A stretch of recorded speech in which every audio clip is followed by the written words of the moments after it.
Bismillahirrahmanirrahim. Pelajaran hadisnya. Arbaun ari opat. Ayo sabaraha? Sakieu aja opat. Soleh. Arbaun ari opat man sing saha jalma.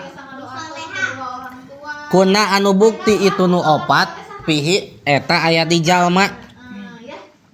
Nasyaro tah nyebarkeun saha Allahu Allah Ta'ala bari malur Allah alaihi kasih jalma rahmatahu kana rahmatna Allah wa adkhala jeung ngasupkeun Allahu ka jalma al jannata kana naon kana surga sing saha jalma nu ngagaduhan opat sifat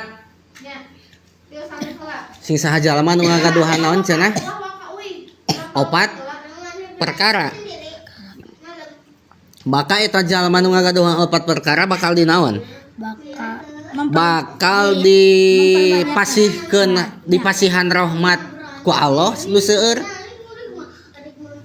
tuluy eta jalma bakal diasupkeun ka surga jalma nu naon teh nu ngagaduhan opat perkara mana hiji man awa miskinan hiji jalma anu ngurus orang miskin jadi jalma anu miskin teh dinaonkeun ku eta jalma teh diurus sina naon sina jadi jalma beunghar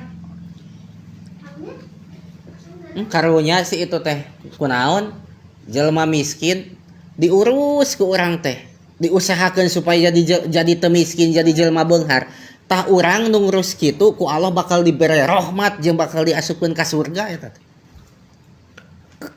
teu kudu dibere ai teu gaduh maker merena nu penting mah itu jalma nu miskin ku urang teh diusahakeun sangkan jadi jelma beunghar maka urang bakal dipasihan rahmat ku Gusti Allah jeung bakal diasupkeun ka surga.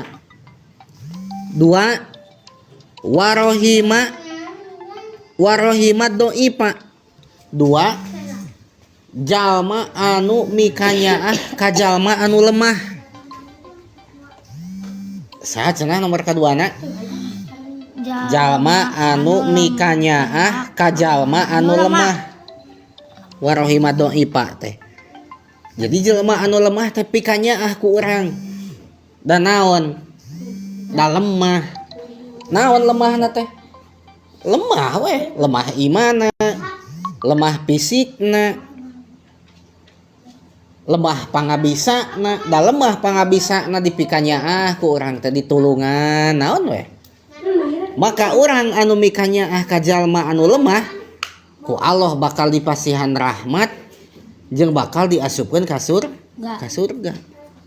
Tilu waropiko bil mamluki.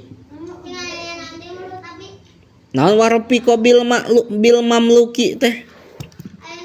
Waropiko bil mamluki teh nyaeta lemah lembut ka hamba sahaya. Teu aya nama hamba sahaya teh budak beelian. Jadi zaman keur aya budak beelian zaman aya mamluk hamba sahaya sok aya nu jadi dununganana sayyidna kasar kasaha teh ka hamba sahaya teh kena hamba sahaya dikasaran tah ulah kitu tapi kudu naon kudu lemah lembut ka hamba sahaya teh sing saha jalma anu lemah lembut ka hamba sahaya maka ku Allah Subhanahu wa taala eta jalma bakal dipasihan rahmat jeung bakal diasupkeun ka mana? Ka surga. Atuh aya lamada teu aya hamba sahaya sing lemah lembut ka pembantu, ka babu, ka naon ka pelayan urang, ka karyawan urang, sing naon urang teh? Sing lemah lembut ulah kasar. Nuka opat nuka terakhir wa anfaqo alal walidaini yang suka memberi infak pada kedua orang tuanya. Naon nu memberi infak